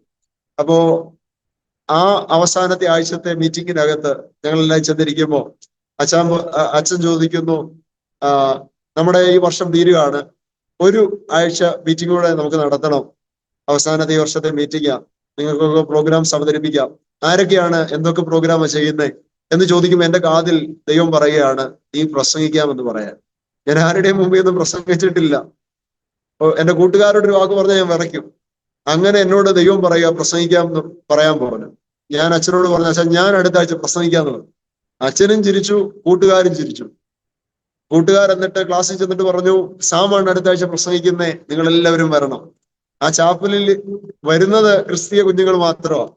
പക്ഷെ അടുത്ത ആഴ്ചത്തെ ആ അവസാനത്തെ ചാപ്പലിനകത്ത് മറ്റു കുഞ്ഞുങ്ങളെയും കൂടെ ഈ എന്റെ കൂട്ടുകാരെല്ലാം കൂടെ കോർഡിനേറ്റ് ചെയ്തു. ക്രിസ്ത്യൻസ് അല്ലാത്ത ടീച്ചേഴ്സിനോടും പറഞ്ഞു. അങ്ങനെയുള്ള ടീച്ചേഴ്സും ആ ചാപ്പല് വന്നു. അന്ന് ഞാൻ ചെന്ന് നിൽക്കുക, എനിക്ക് എന്ത് പ്രസംഗിക്കണമെന്ന് അറിയത്തില്ല. സമയമായി, അച്ഛൻ പ്രസംഗിക്കാൻ സമയം തന്നു. ഞാൻ എഴുന്നേറ്റ് നിന്നു. സ്റ്റേഡിയത്തിൽ എനിക്ക് ഉണ്ടായ അനുഭവം ഞാൻ എന്റെ കൂട്ടുകാരോട് പറഞ്ഞു. കൂട്ടുകാരൊക്കെ മൊബൈലുമായിട്ട് വീഡിയോ ഒക്കെ പിടിച്ച് എന്നെ കളിയാക്കാൻ വേണ്ടി പ്ലാൻ ചെയ്താ വന്നിരിക്കുന്നത്. പക്ഷെ പിൻ ഡ്രോപ്പ് സൈലന്റ് പോലെ അവരൊക്കെ വീഡിയോ പിടിക്കാതെ സൈലന്റ് ആയിട്ടിരുന്നത് കേൾക്കാനും ഒക്കെ ഇടയായി. അതാണ് എൻ്റെ ആദ്യത്തെ പ്രസംഗം. ഞാൻ പറയട്ടെ ദൈവമക്കളെ, അവിടുന്ന് എന്റെ കൂട്ടുകാർ പറഞ്ഞൊരു വാക്കുണ്ട്, എടാ നീ ഇങ്ങനെ അങ്ങ് പോയി നന്നായാ ഞങ്ങളും നിന്നെ പോലെ ആകും എന്നെ കളിയാക്കിയാന്ന് പറഞ്ഞൊരു വാക്കുണ്ട്. പക്ഷെ അവിടുന്ന് ഞാൻ സെമിനാരിൽ പോയി. ആയൂര് ചെറുവക്കല് ന്യൂ ലൈഫ് ബിബ്ലിക്കൽ സെമിനാരിയിൽ സന്തോഷ് പാസ്റ്ററാണ് എന്നെ വിടുന്നത്. അപ്പൊ എന്നോട് പറഞ്ഞു, മോനെ, നീ അവിടെ ചെന്നിട്ട് നിന്റെ അനുഭവം പറ എന്ന് പറഞ്ഞ് അദ്ദേഹത്തിന്റെ അളിയൻ മനോജ് കുഴിക്കാല പാസ്റ്ററേയും കൂട്ടി എന്നെ ന്യൂ ലൈഫ് ബിബ്ലിക്കൽ സെമിനാരി വിട്ടു. ജോൺസൺ ഡാനിയൽ പാസ്റ്റർ, സാമച്ചാന് അവിടെയൊക്കെ എടുത്ത് ചെന്ന് ഞാൻ എന്റെ അനുഭവം പറയുമ്പോൾ ബൈബിൾ കോളേജിൽ ഫ്രീ ആയിട്ട് പഠിക്കാൻ എനിക്ക് അന്ന് സാഹചര്യം തന്നു. അങ്ങനെ ഫ്രീ ആയിട്ട് ബൈബിൾ കോളേജിൽ പഠിക്കാൻ തുടങ്ങി. പഠിത്തം കുഴപ്പമില്ല, ദൈവവചനം പഠിക്കുന്നത് വളരെ ഇൻട്രസ്റ്റ് ആയി. നല്ല സ്നേഹിക്കുന്ന അധ്യാപകർ, നന്നായി പഠിപ്പിക്കുന്ന അധ്യാപകർ സെമിനാരിയിലുണ്ട്. അവരുടെ കൂടെ ഇങ്ങനെ ദൈവവചനം പഠിച്ചു വരിക. 2 മാസം കഴിഞ്ഞ് മന്ത്ലി ലീവിന് ഞാൻ വീട്ടിൽ വരുമ്പോ എന്റെ മമ്മിയുടെ അസുഖം സീരിയസ് ആയി. മമ്മിക്ക് ഒന്നും ചെയ്യാൻ വയ്യാതായി. പശുക്കളെ എല്ലാം കൊടുത്തു, ആടുകളെ എല്ലാം കൊടുത്തു. ഒരു സൈഡിൽ കൂടെ വലിയൊരു കടം കയറി വരികയാണ്. ഇങ്ങനെ കടം കയറി വരുന്നു. മമ്മി വയ്യാതായപ്പോ ഞാൻ മനസ്സിൽ ചിന്തിച്ചു, സെമിനാരി പഠിത്തം എല്ലാം ഉപേക്ഷിച്ച് ഞാൻ വീട്ടിൽ വരണം എന്ന് ചിന്തിച്ചു. ഞാൻ അങ്ങനെ എന്റെ സെമിനാരിയിൽ പറയുമ്പോൾ ടീച്ചേഴ്സ് എല്ലാവരും കൂടെ വട്ടം കൂടി കരം കോർത്ത് പിടിച്ച് പ്രാർത്ഥിച്ചു. ഞാൻ സന്തോഷ് വല്ലശ്ശേരി പാസ്റ്ററെ വിളിച്ചിട്ട് പറഞ്ഞു, പാസ്റ്ററെ എന്റെ മമ്മിക്ക് സീരിയസ് ആണ്, വയ്യാതിരിക്കുകയാണ്, പാസ്റ്റർ എന്റെ വീട്ടിൽ വന്നൊന്ന് പ്രാർത്ഥിക്കാമോ എന്ന് ഞാൻ ചോദിക്കുമ്പോൾ സന്തോഷ് പാസ്റ്റർ പറഞ്ഞൊരു വാക്കിങ്ങനെയാണ്, മോനെ ചർച്ചിൽ 40 ദിവസത്തെ ഉപവാസ പ്രാർത്ഥന നടക്കുകയാണ്, ഇന്ന് 37ാമത്തെ ദിവസമാണ്, മീറ്റിംഗ് കഴിഞ്ഞ് നിങ്ങളുടെ വീട്ടിൽ സിദ്ധത്തോട്ടി വരുമ്പോൾ മോനെ പത്തനംതിട്ടയിൽ നിന്ന് വരുമ്പോൾ ഒത്തിരി ലേറ്റ് ആകും എന്ന് പറഞ്ഞു. ഞാൻ പറഞ്ഞു, പാസ്റ്ററെ കുഴപ്പമില്ല, എത്ര ലേറ്റ് ആയാലും കുഴപ്പമില്ല, പാസ്റ്റർ എന്റെ വീട്ടിൽ വന്നൊന്ന് പ്രാർത്ഥിക്കാമോ എന്ന് ചോദിച്ചു. പാസ്റ്റർ 37ാമത്തെ ദിവസം ഉപവാസ പ്രാർത്ഥനയും കഴിഞ്ഞ് ചർച്ചിലെ 3-4 സഹോദരങ്ങളെയും കൂട്ടി രാത്രിയിൽ 1 മണിയായപ്പോ സീതത്തോട്ടിൽ എന്റെ മമ്മിയുടെ ഉപ്പാപ്പന്റെ വീട്ടിൽ, മമ്മിക്ക് വയ്യാത്തത് കൊണ്ട് ആ വീട്ടിൽ ട്രീറ്റ്മെന്റ് കഴിഞ്ഞ് വന്നിരിക്കുമ്പോ അവിടെ വന്ന് പാസ്റ്റർ ഇങ്ങനെ പറഞ്ഞു, മോനെ എന്റെ അരയ്ക്ക് താഴോട്ട് തളർന്നു പോയതാ, എന്റെ 2 കിഡ്നിയും നഷ്ടപ്പെട്ടതാ, യേശു എന്നെ സൗഖ്യമാക്കി, മോന്റെ മമ്മിയും യേശു സൗഖ്യമാക്കും എന്ന് പറയാനിടയായി. എന്നെ ചേർത്ത് പിടിച്ചു, അദ്ദേഹം പ്രാർത്ഥിച്ചു. പപ്പ ഇവിടുന്ന് ഒരു 500 രൂപ കടം മേടിച്ചിട്ടുണ്ട്, സന്തോഷ് പാസ്റ്റർ ഓഫറിങ് കൊടുത്ത്. പാസ്റ്റർ പ്രാർത്ഥിച്ചിട്ട് ഇറങ്ങുമ്പോ എന്റെ കയ്യിൽ 500 രൂപ തന്നിട്ട് പറഞ്ഞു, പാസ്റ്ററുടെ കൊണ്ട് കൊടുക്കാമോ. ഞാൻ പാസ്റ്ററുടെ കൊണ്ട് കൊടുക്കുമ്പോൾ പാസ്റ്റർ പറഞ്ഞ വാക്കോട്ട്, മോനെ എനിക്ക് പൈസ ഒന്നും വേണ്ട, മോന്റെ മമ്മിയെ ദൈവം സൗഖ്യമാക്കും, മോനെ ദൈവം ഉപയോഗിക്കും എന്ന് പറഞ്ഞ പൈസ എന്റെ തിരിച്ചു തന്നിട്ട് എന്നെ ചേർത്ത് പിടിച്ച് അദ്ദേഹം പ്രാർത്ഥിച്ചിട്ട് പോയി. ദൈവമക്കളെ, ശനിയാഴ്ച പ്രാർത്ഥിക്കുന്നു, തിങ്കളാഴ്ച ബയോപ്സിയുടെ റിസൾട്ട് വരുമ്പോ മമ്മിക്ക് ക്യാൻസർ ഇല്ല, മമ്മി ഇന്ന് 15 വർഷമായി ആയുസ്സോടെ ആരോഗ്യത്തോടായിരിക്കും. ഇന്ന് മമ്മി ജോലിയൊക്കെ ചെയ്യും, ഒരു കുഴപ്പവുമില്ല. പപ്പ റിക്കവറായി. ഒത്തിരി പ്രതിസന്ധികൾ പിന്നെയും പപ്പയുടെ ലൈഫിൽ വന്നു, ഞങ്ങളുടെ വീട്ടിൽ വന്നു. ആ പ്രതിസന്ധികളിലെല്ലാം ദൈവത്തിന്റെ കൃപയാൽ ഇന്നയോളം പിടിച്ചു നിൽക്കാൻ കർത്താവ് കൃപ തന്നു. എന്റെ പപ്പ ഇന്ന് ആരോഗ്യത്തോടായിരിക്കുന്നു. പലപ്പോഴും ജീവിതത്തെക്കുറിച്ചുള്ള ടെൻഷനുകൾ, ജോലിയില്ലെങ്കിൽ എങ്ങനെ ജീവിക്കുമെന്നൊക്കെയുള്ള ആകുലതകൾ കൊണ്ട് പലപ്പോഴും പല അത്ഭുതങ്ങൾ നടന്നാലും തിരിഞ്ഞ് ജോലി ചെയ്യുന്ന ഒരു അനുഭവം പപ്പായ്ക്കുണ്ട്. പക്ഷേ കുറച്ച് കഴിയുമ്പോൾ വീണ്ടും ഒരു പ്രതിസന്ധി വരും. ആ പ്രതിസന്ധിയിൽ ദൈവം വിടുവിക്കുമ്പോൾ കുറച്ചു നാൾ ദൈവത്തെ സ്നേഹിക്കും, പിന്നെയും പുറകോട്ട് പോകും. പക്ഷേ ഇപ്പൊ ഞാൻ പരസ്യബോധത്തിനൊക്കെ പ്രസംഗിക്കുമ്പോൾ എന്റെ കൂടെ വന്ന് പ്രാർത്ഥിക്കുകയും എന്റെ കൂടെ വരികയും ഒക്കെ ചെയ്യും. ഞാൻ പരസ്യബോധത്തിനൊക്കെ പ്രസംഗിക്കാൻ പോകുമ്പോൾ വിളിച്ചില്ലെങ്കിൽ അതൊരു വിഷമമായിട്ട് ഇപ്പൊ എന്നോട് പറയാറുണ്ട്, നീ എന്നെ വിളിക്കാഞ്ഞേ എന്ന് പറയാറുണ്ട്. എനിക്ക് ഒത്തിരി സന്തോഷമാണ് പപ്പ ഇപ്പൊ എന്റെ കൂടെ പ്രസംഗിക്കുന്ന സ്ഥലങ്ങളിൽ, ഞാൻ ശുശ്രൂഷിക്കാൻ പോകുന്ന ഇടത്തൊക്കെ എന്റെ കൂടെ വരാറുണ്ട്. ദൈവമക്കളെ, ഞാൻ പറയട്ടെ, സ്റ്റേഡിയത്തിന്റെ അകത്തുനിന്ന് ഞാൻ തകർന്നു പോകുമെന്ന് ചിന്തിച്ച ഇടത്തുനിന്ന് എന്നെ വിടുവിച്ച യേശു ജീവിക്കുന്നു.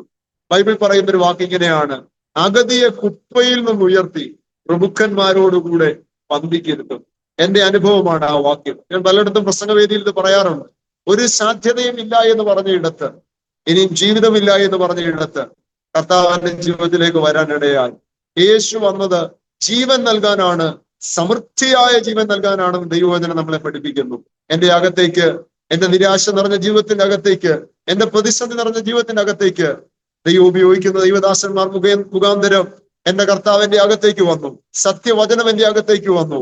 പ്രതിസന്ധികൾ പലതും അതിനുശേഷവും വന്നിട്ടുണ്ട്. പ്രതികൂലങ്ങൾ പലതും എന്നെ അറിയാവുന്നവർക്കറിയാം. ഒരിക്കലും മറ്റാർക്കും ഇല്ലാത്ത പ്രതിസന്ധികൾ, മറ്റാർക്കും ഇല്ലാത്ത വേദനകൾ എന്റെ ലൈഫിനകത്ത്, പല പ്രിയപ്പെട്ടവർക്കും ഇല്ലാത്തത് എന്റെ ജീവിതത്തിനകത്ത് വന്നിട്ടുണ്ട്. സന്തോഷ് പാസ്റ്റർ ജീവനോടെയുള്ള സമയത്ത് ശുശ്രൂഷിക്കുമ്പോൾ പറയുന്നൊരു വാക്കിങ്ങനെ ഞാൻ ഓർക്കുന്നു, മറ്റാർക്കുമില്ലാത്ത പ്രതിസന്ധി നിനക്കുണ്ടെങ്കിൽ, മറ്റാർക്കുമില്ലാത്ത പ്രശ്നം നിനക്കുണ്ടെങ്കിൽ, മറ്റാർക്കുമില്ലാത്ത വിടുതൽ നിന്റെ ലൈഫിൽ ഉണ്ടാകും. മറ്റാർക്കുമില്ലാത്ത ദൈവപ്രവൃത്തി നിന്റെ മുമ്പിൽ ഉണ്ടാകും. എന്റെ അനുഭവം കേട്ടുകൊണ്ടിരിക്കുന്ന പ്രിയപ്പെട്ടവർ, നീർന്ന പ്രതിസന്ധികളോട്, വേദനകളോട് പോകുന്നവർ ആരെങ്കിലും ഉണ്ടെങ്കിൽ എന്റെ അനുഭവത്തെ മുൻപിൽ നിർത്തി ദൈവദാസന്മാരെന്ന നിലയ്ക്ക് ഞങ്ങൾ നിങ്ങളോട് പറയാം, യേശു ആർക്കും കടക്കാരനല്ല. അവനിലേക്ക് നോക്കിയവർ പ്രകാശിതരായി, അവരുടെ മുഖമോ ലജ്ജിച്ചു പോയതുമില്ല. ഈ എളിയവൻ നിലവിളിച്ചു, യഹോവ ശ്രദ്ധ വെച്ച് കേട്ടു, അവന്റെ സകല കഷ്ടങ്ങളിൽ നിന്നും യഹോവ അവനെ വിടുവിച്ചെന്നാണ് ദൈവത്തിന്റെ വചനം. എന്റെ ജീവിതത്തിന്റെ അകത്ത് 1 അല്ല 2 അല്ല, ഒത്തിരി പ്രതിസന്ധികൾ, ഒത്തിരി പ്രശ്നങ്ങൾ, ഒത്തിരി വെല്ലുവിളികൾ ഫേസ് ചെയ്ത ഒരാളാണ് ഞാൻ. പക്ഷെ അതിനകത്തെല്ലാം ദൈവം പൂർണ്ണ വിജയം തന്നു. എല്ലാത്തിന്റെ അകത്തും എനിക്ക് തിരിഞ്ഞു നോക്കിയാൽ ദൈവം ഈ വിഷയത്തിന്റെ അകത്ത് മറുപടി തന്നില്ല എന്ന് പറയാനില്ല. ഞാൻ എന്തെല്ലാം പ്രതിസന്ധിക്കകത്തൂടെ പോയോ അതിനകത്തെല്ലാം കർത്താവ് എന്നെ കരുതി, കർത്താവ് എന്നെ വിടുവിച്ചു, കർത്താവ് എന്നെ തലയെ ഉയർത്തി. ഇത്രത്തോളം ദൈവം എന്നെ കൊണ്ടുവന്നു. 2017 എന്റെ വിവാഹം നടക്കുന്നു. 2017 സെപ്റ്റംബർ മാസം ആദ്യമായിട്ട് വിദേശ രാജ്യത്ത് പ്രസംഗിക്കാൻ വേണ്ടി ഞാൻ പോവാം. ഇവിടുന്ന് ഫ്ലൈറ്റ് കയറി ദുബൈക്കാണ് പോകുന്നത്. ഞാൻ ദുബൈക്ക് പോകുമ്പോൾ എന്റെ വൈഫ് 7 മാസം പ്രഗ്നൻസിയിലാണ്. ഞാൻ ചില ദിവസങ്ങളെ പ്രോഗ്രാം കഴിഞ്ഞ് തിരിച്ചു വന്ന് കഴിഞ്ഞിട്ടാണ് ഡെലിവറി ഡേറ്റ്. ഇതൊക്കെ പ്ലാൻ ചെയ്തിട്ടാണ് ഞാൻ വിദേശത്തേക്ക് പോകുന്നത്. വിദേശത്തേക്ക് പോയി ഒരു 6 ദിവസം കഴിയുമ്പോൾ നാട്ടിലേക്ക് വിളിക്കുന്നു, ആരും ഫോൺ എടുക്കുന്നില്ല. എന്ത് പ്രതിസന്ധി വന്നാലും എനിക്ക് ധൈര്യം തരുന്ന ഒരാളാണ് എന്റെ പാസ്റ്റർ. ഞാൻ പാസ്റ്ററെ വിളിക്കുമ്പോൾ പാസ്റ്ററും ഫോൺ എടുക്കുന്നില്ല. കുറെ ട്രൈ ചെയ്ത് കഴിഞ്ഞപ്പോ പാസ്റ്റർ എന്നെ വിളിച്ചിട്ട് പറഞ്ഞു, മോനെ രാവിലെ വൈഫിന് ബ്ലീഡിങ് ഉണ്ടായി, ഞങ്ങൾ പത്തനംതിട്ട ഹോസ്പിറ്റലിൽ കൊണ്ടുപോയി. അവിടുന്ന് അവര് കോട്ടയത്തേക്ക് കൊണ്ടുപോകാൻ പറഞ്ഞു. വന്ന വഴി ഞങ്ങൾ പുഷ്പഗിരി മെഡിക്കൽ കോളേജിൽ കയറി. മോൻ പേടിക്കേണ്ട, വിഷമിക്കേണ്ട, ധൈര്യമായിട്ടിരിക്കുക എന്ന് പറയാനിടയായി. ഷാർജയിൽ ഒരു ഫ്ലാറ്റിൽ ഇരുന്ന് ഞാൻ പ്രാർത്ഥിക്കുക. ആ സമയം വൈകിട്ട് എനിക്ക് അബുദാബിയിലാണ് മീറ്റിംഗ്. ഓൺ റോഡ് അബുദാബിക്ക് പോകാൻ വേണ്ടി ഇരിക്കുമ്പോഴാണ് ഇങ്ങനെ ഒരു വാർത്ത കേൾക്കുന്നത്. ഞാൻ ദൈവത്തോട് ചോദിച്ചൊരു ചോദ്യമുണ്ട്, കർത്താവ് എന്റെ കുറവ് വല്ലതും ആണോ? ആണ്, എന്നോട് ക്ഷമിക്കണം എന്ന് പറഞ്ഞ് ഞാൻ പ്രാർത്ഥിക്കുമ്പോ ഒരപ്പൻ മകനോട് പറയുന്നത് പോലെ ഞാനൊരു ശബ്ദം കേൾക്കുകയാണ്, മോനെ ധൈര്യമായിട്ടിരിക്കെ, ഞാൻ അത്ഭുതം ചെയ്യും. ഈ വാക്കിന്റെ അകത്ത് ഭയങ്കര ധൈര്യം തന്നു. ഞാൻ തിരിച്ച് കർത്താവിനോട് പറഞ്ഞു, എന്റെ കുഞ്ഞ് മരിച്ചാലും ജീവിച്ചാലും എന്റെ വൈഫിന് എന്തെങ്കിലും സംഭവിച്ചാലും ഞാൻ നാട്ടിൽ പോകത്തില്ല. കാരണം ഒത്തിരി ടെൻഷൻ ഉണ്ടാകാനുള്ള കാരണം എന്റെ വൈഫിന്റെ മമ്മി പ്രസവിച്ച 3 കുഞ്ഞുങ്ങൾ ഇതേ സിറ്റുവേഷനിൽ 8ാം മാസം ഉണ്ടാകും, 3ാം ദിവസം മരിക്കും. അങ്ങനെ 3 ആൺകുഞ്ഞുങ്ങൾ മരിച്ച ഒരു അനുഭവം വൈഫിന്റെ മമ്മിക്കുണ്ട്. അപ്പം ഇതൊരു 7ാം മാസമാണ് ഉണ്ടായിരിക്കുന്നത്. അപ്പൊ ഇങ്ങനെ ഒരു പ്രതിസന്ധി ഉള്ളത് കൊണ്ട് ടെൻഷൻ ഒത്തിരി ഓവറായിരുന്നു, എനിക്കും പേരൻസിനും എല്ലാം, 2 വീട്ടിലുകാർക്കും. പക്ഷേ അന്ന് ദൈവം എന്നെ ധൈര്യപ്പെടുത്തിയപ്പോൾ ഞാൻ തിരിച്ച് ദൈവത്തോട് പറഞ്ഞ വാക്കാണ്, ഞാൻ തിരിച്ചു പോകത്തില്ല. ഞാൻ യേശുവിനെ പ്രസംഗിക്കാൻ ഞാൻ യേശുവിനെ പ്രസംഗിക്കും. ദൈവമക്കളെ, ആ കൊടുത്ത ഡേറ്റുകളിൽ ദൈവം അവിടെ തന്ന അവസരങ്ങളിലൊക്കെ ഞാൻ പോയി. ഞാൻ യേശുവിനെ പ്രസംഗിക്കാൻ വേണ്ടി തീരുമാനമെടുത്ത് സ്റ്റെപ്പ് ചെയ്തു. അന്ന് വൈകിട്ട് എന്റെ വൈഫ് നോർമലായി 7ാം മാസത്തിൽ എന്റെ കുഞ്ഞിനെ പ്രസവിച്ചു. വെയിറ്റ് ഇല്ല, കുഞ്ഞിനെ ഐസിയുയിൽ വെച്ചു. 17 ദിവസം ആ കുഞ്ഞ് ഐസിയുയിൽ തുടർന്നു. കുഞ്ഞിനെ കിട്ടുമോ നഷ്ടപ്പെടുമോ എന്നൊന്നും അറിയത്തില്ല. പക്ഷേ ഈ പ്രതിസന്ധിക്കകത്തൂടെ പോകുമ്പോഴും ഞാൻ യേശുവിനെ ഉയർത്തി. ഒറ്റ വാക്യത്തിന്റെ അടിസ്ഥാനമാണ്, ഒറ്റ വചനത്തിന്റെ അടിസ്ഥാനമാണ്, എന്നെ ഉയർത്തുന്നവനെ ഞാൻ ഉയർത്തും, എന്നെ മാനിക്കുന്നവനെ ഞാൻ മാനിക്കും. ഈ വാക്ക് എന്റെ കാതിൽ മുഴങ്ങുക. ഞാൻ ഈ വചനം അനുസരിച്ച് ഞാൻ പോയ അവസരങ്ങളിലെല്ലാം എന്റെ മമ്മിയെ വിടുവിച്ചതും പപ്പായെ വിടുവിച്ചതും എന്റെ അനുഭവങ്ങളൊക്കെ പറഞ്ഞ് ദൈവം തന്ന കൃപയ്ക്കൊത്തവണ്ണം ഞാൻ കർത്താവിനെ ഉയർത്താൻ ഇടയായി. ഞാൻ തിരിച്ച് നാട്ടിൽ വരുമ്പോ നാട് മുഴുവൻ ഹർത്താല്. എയർപോർട്ടിൽ ഇറങ്ങി ആരും പിക്ക് ചെയ്യാനില്ല. നേരെ KSRTC ബസ്സിലൊക്കെ കയറി തിരുവനന്തപുരത്തു നിന്ന് അടൂര് വന്നിറങ്ങി. അവിടുന്ന് തിരിച്ചു പോകാൻ പറ്റുന്നില്ല. പാർട്ടിക്കാർ ഒരു ഓട്ടോയൊക്കെ വിളിച്ചു തന്ന് ആ ഓട്ടോയിൽ കയറി ഞാന് വീട്ടിൽ വന്നു. ബാഗ് വെച്ചു, നേരെ വണ്ടി എടുത്തു, പുഷ്പഗിരി ചെന്നു. ഒരു കണ്ണാടിക്കുള്ളിലൂടെ ഒരു കുഞ്ഞിനെ, ഒരു രൂപമുണ്ട്, ഒരു കൊച്ചു കുഞ്ഞിനെ കൊണ്ട് എന്റെ മുമ്പിൽ കാണിച്ചു. കണ്ടു കഴിഞ്ഞപ്പോ എന്റെ പേരൻസ് പറഞ്ഞു, മോനെ നീ ഇത്രയും ടയർഡായി വന്നതല്ലേ, നീ വീട്ടിൽ പൊക്കൂ, കുറെ ദിവസം കഴിഞ്ഞിട്ടേ കുഞ്ഞിനെ കിട്ടത്തുള്ളൂ എന്ന് പറയാനിടയായി. ഞാൻ പറഞ്ഞില്ല, ഞാൻ പോകുന്നില്ല എന്ന് പറഞ്ഞ് ഞാൻ അവിടെ നിന്നു, പ്രാർത്ഥിച്ചു. ദൈവമക്കളെ, രാവിലെ മോർണിംഗിൽ നേഴ്സസ് വന്ന് പറഞ്ഞൊരു വാക്കുണ്ട്, കുഞ്ഞ് ഡിസ്ചാർജാണ്. എങ്ങനെ സംഭവിച്ചതെന്ന് എനിക്കറിയത്തില്ല. അന്ന് കുഞ്ഞ് ഡിസ്ചാർജ് ആയതാണ്. ഇന്ന് 7.5 വയസ്സുണ്ട്. ചുരുക്കി പറഞ്ഞാൽ ആ കുഞ്ഞ് നഷ്ടപ്പെടുമെന്ന് ചിന്തിച്ചയിടത്ത് നഷ്ടപ്പെടുത്താൻ വെല്ലുവിളിച്ച പിശാചിന്റെ വെല്ലുവിളിയുടെ മുമ്പിൽ എന്റെ ദൈവം എന്റെ തല കുനിയാൻ അനുവദിച്ചില്ല. ഞങ്ങളുടെ കുടുംബം വേദനിക്കാൻ ദൈവം അനുവദിച്ചില്ല. ദൈവം അതിനെ ഒരു സാക്ഷ്യമാക്കും. ഞാൻ പലപ്പോഴും എന്റെ പ്രസംഗ വേദിയിൽ പറയുന്ന ഒരു കാര്യമുണ്ട്, എന്തെങ്കിലും പ്രതിസന്ധികൾ നിങ്ങളുടെ ജീവിതത്തിൽ നേരിട്ടാൽ അതുകൂടെ എല്ലാം തീരുക എന്ന് പറയാതെ ഇത് മറ്റുള്ളവരോട് ജീവനുള്ള ദൈവത്തെക്കുറിച്ച് പറയാൻ ഒരനുഭവമായി മാറും, ഒരു സാക്ഷ്യമായി മാറും എന്ന് ഞാൻ പലയിടത്തും എന്റെ മുമ്പിൽ വരുന്ന ജനത്തോട് ഞാൻ പറയാറുണ്ട്. എന്നെ കേൾക്കുന്ന പ്രിയപ്പെട്ടവരെ, ഏതെങ്കിലും പ്രതിസന്ധികളിലൂടെ നിങ്ങൾ കടന്നു പോകുന്നെങ്കിൽ അത് നിങ്ങളുടെ അവസാനമാണെന്ന് പിശാച് നിങ്ങളുടെ കാതിൽ വന്ന് പറഞ്ഞാൽ, ദൈവമില്ലാത്ത മനുഷ്യർ നിങ്ങളുടെ മുമ്പിൽ വന്ന് നിരാശയുടെ വാക്കുകൾ പറഞ്ഞാൽ, നിങ്ങൾ അത് കേട്ടിട്ട് അതിന് ആമേൻ പറയാതെ നിങ്ങൾ ദൈവവചനം വായിച്ച് ദൈവവചനത്തിന് ആമേൻ പറ. ദൈവം പറഞ്ഞിരിക്കുന്ന പ്രവചനത്തിന് ആമേൻ പറ. ദൈവം പറഞ്ഞിരിക്കുന്ന ദൈവശബ്ദത്തിന് ആമേൻ പറ. മനുഷ്യന്റെ വാക്ക് മാറും, ദൈവത്തിന്റെ വാക്ക് മാറത്തില്ല. പിശാചിന് ദൈവത്തിന്റെ അഭിഷേകമുള്ള ഒരു അഭിഷിക്തിയെ ഒന്നും ചെയ്യാൻ കഴിയത്തില്ല. ബൈബിൾ പറയുന്ന നീതിമാന്റെ അനർത്ഥങ്ങൾ അസംഖ്യമാണ്, അവയെല്ലറ്റിൽ നിന്നും യഹോവ അവനെ വിടുവിക്കുന്നു. ദൈവമക്കളെ, ഞാൻ മുമ്പോട്ട് പോകട്ടെ. 2ാമത്തെ കുഞ്ഞ് ഉണ്ടായ സമയത്ത് കോവിഡ് വളരെ സീരിയസ് ആയിരിക്കുന്ന സമയം. എനിക്ക് കോവിഡ്, വൈഫിന് കോവിഡ്. കോട്ടയം മെഡിക്കൽ കോളേജിൽ ഞങ്ങൾ അഡ്മിറ്റായി. 41 ദിവസം കോട്ടയം മെഡിക്കൽ കോളേജിൽ ഞങ്ങൾ അഡ്മിറ്റ് ആകേണ്ട സാഹചര്യം. 36ാമത്തെ ദിവസമാണ് ആ കുഞ്ഞുണ്ടാകുന്നത്. വൈഫ് ഇങ്ങനെ പ്രാർത്ഥിച്ചു. ആദ്യത്തെ കുഞ്ഞ് മാസം തികയാതെ ഉണ്ടായി. എന്റെ വൈഫിന്റെ അമ്മ പ്രസവിച്ച 3 കുഞ്ഞുങ്ങൾ നഷ്ടപ്പെട്ടതാണ്. പക്ഷെ ഈ കുഞ്ഞിനെ എനിക്ക് മാസം തികഞ്ഞ് പ്രസവിക്കണം. അവൾ ഹോസ്പിറ്റലിൽ അങ്ങനെ പ്രാർത്ഥിക്കുമ്പോ ദൈവം പ്രാർത്ഥന കേട്ടു. മാസം തികഞ്ഞ് 2ാമത്തെ കുഞ്ഞിനെ ഡെലിവറി ചെയ്യാൻ ദൈവം സഹായിച്ചു. ഇന്ന് ആ കുഞ്ഞിന് 3.5 വയസ്സുണ്ട്. ആ കുഞ്ഞും നഴ്സറിയിൽ പഠിക്കുന്നു.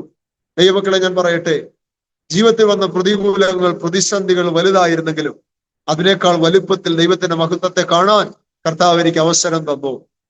നിങ്ങളുടെ ജീവിതത്തിന്റെ അകത്ത് എത്ര വലിയ പ്രതിസന്ധികൾ ഉണ്ടെങ്കിലും, എത്ര വലിയ പ്രശ്നങ്ങൾ ഉണ്ടെങ്കിലും കർത്താവ് അത്ഭുതം ചെയ്യും.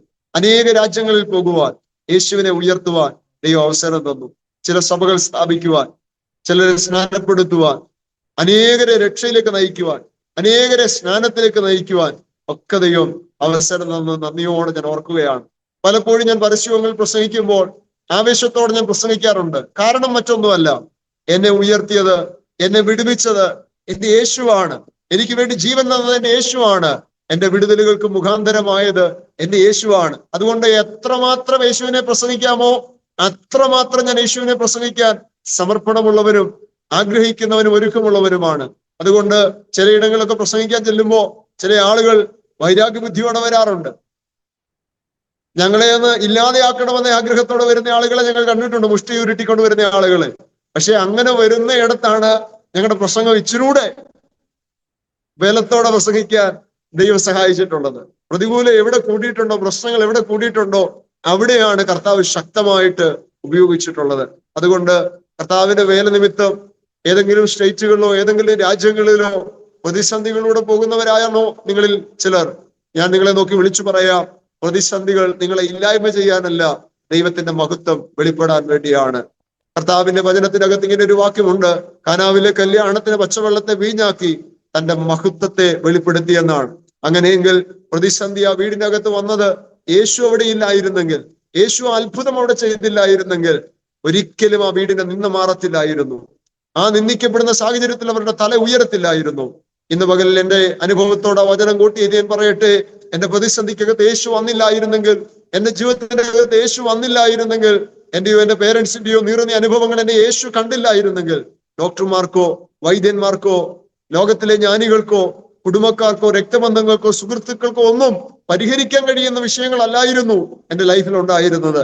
പക്ഷെങ്കിൽ എന്റെ ലൈഫിന്റെ അകത്തെ പ്രതിസന്ധികൾ, എന്റെ ലൈഫിന്റെ അകത്തെ പ്രശ്നങ്ങൾ അത് പരിഹരിക്കാൻ കഴിയുന്ന ഒറ്റയാളേ ഉള്ളൂ, അത് യേശു കർത്താവ് മാത്രമെന്ന് ഈ ആസാദി ചാനലിലൂടെ എന്നെ കേൾക്കുന്ന പ്രിയപ്പെട്ടവരോട് ഞാൻ പരിചയപ്പെടുത്താൻ ആഗ്രഹിക്കുകയാണ്. പ്രിയപ്പെട്ടവരെ, എന്റെ മമ്മിയും പപ്പായും ഇന്ന് ജീവനോടുണ്ട്. എന്റെ അനിയൻ ഇന്ന് പഠിച്ച് +2 കഴിഞ്ഞ് നിൽക്കുന്നു, ഹയർ സ്റ്റഡിക്ക് വേണ്ടി ഒരുങ്ങുന്നു. എന്റെ വൈഫും എന്നോട് ചേർന്ന് ദൈവവേലയിലായിരിക്കുന്നു. എന്റെ പേരൻസും എന്നോട് ചേർന്ന് ദൈവവേലയിലായിരിക്കുന്നു. സന്തോഷ് മലശ്ശേരി പാസ്റ്റർ, അദ്ദേഹം 3 വർഷം മുൻപേ താൻ പ്രിയം വെച്ച കർത്താവിന്റെ സന്നിധി ചേർക്കപ്പെട്ടു.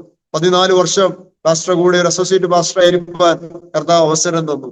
അതിനുശേഷം അപ്പോസ്തോലിക് മിനിസ്ട്രീസ് ഇന്റർനാഷണൽ ഓർഗനൈസേഷനോട് ചേർന്നാണ് ഈ ചർച്ച ആയിരിക്കുന്നത്.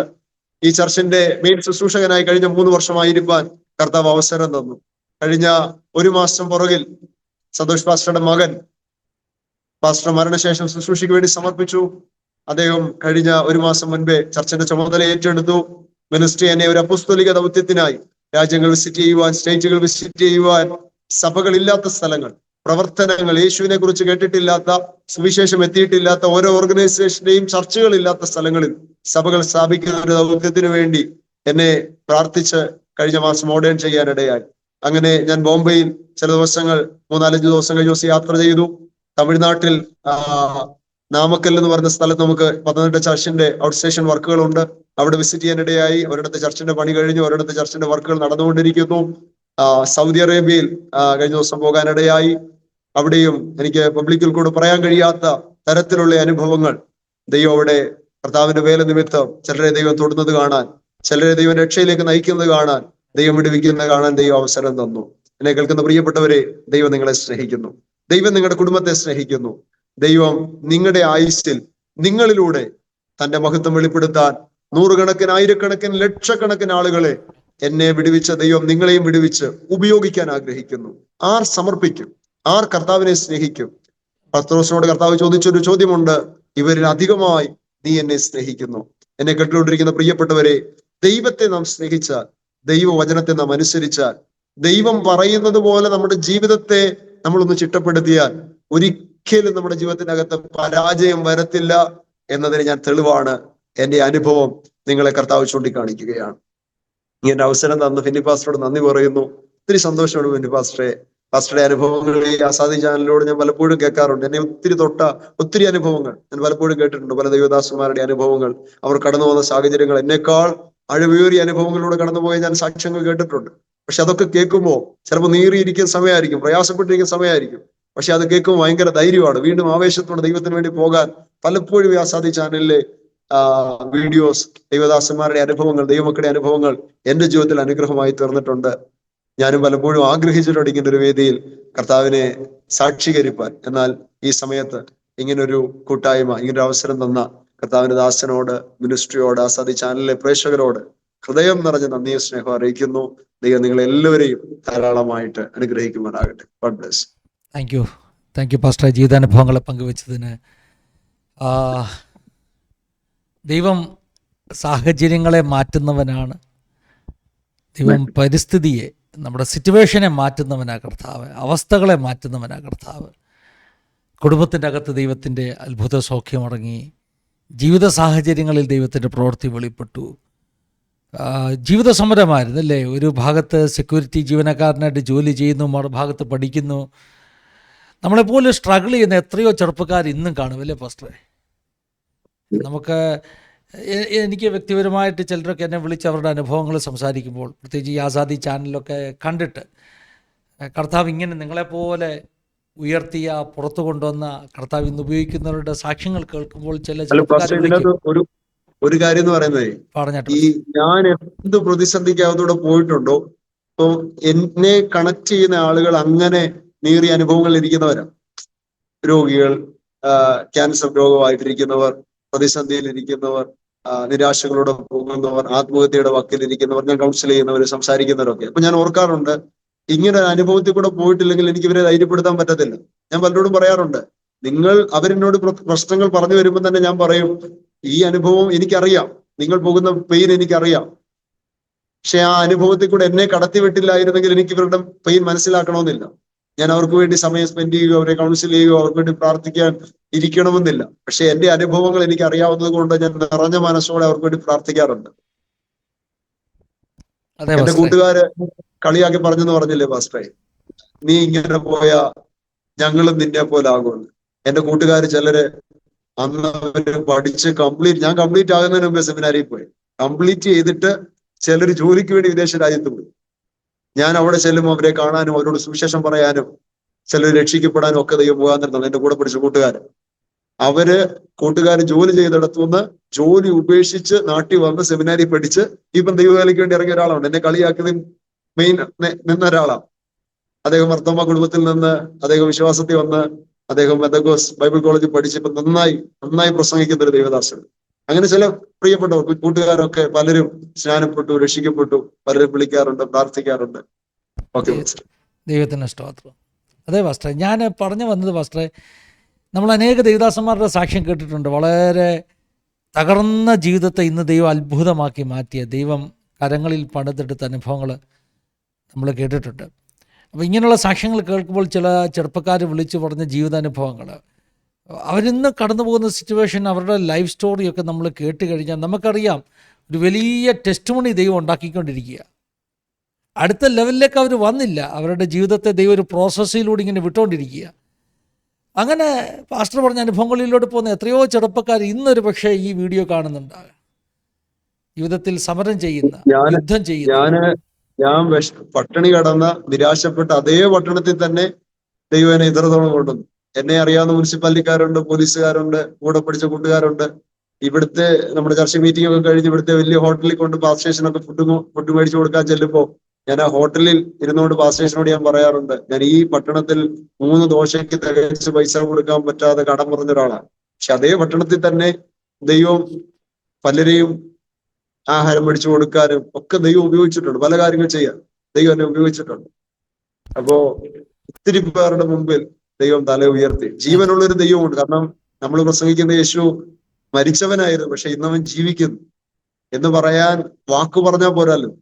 അതിന്റെ ഇപ്പോ വിടുതൽ കാണുന്നവർക്ക് മനസ്സിലാവും. അതെ പാസ്റ്ററെ, അനേകരുടെ ജീവിതത്തെ ദൈവം അങ്ങനെ പണിയട്ടെ. നിങ്ങളിൽ ആരെങ്കിലും അങ്ങനെ ജീവിതത്തിൽ പ്രതിസന്ധികൾ, യുദ്ധങ്ങൾ, സമരങ്ങൾ നേരിട്ട് തളർന്നിരിപ്പുണ്ടെങ്കിൽ യേശുവിൻ്റെ കരം പിടിക്കുക.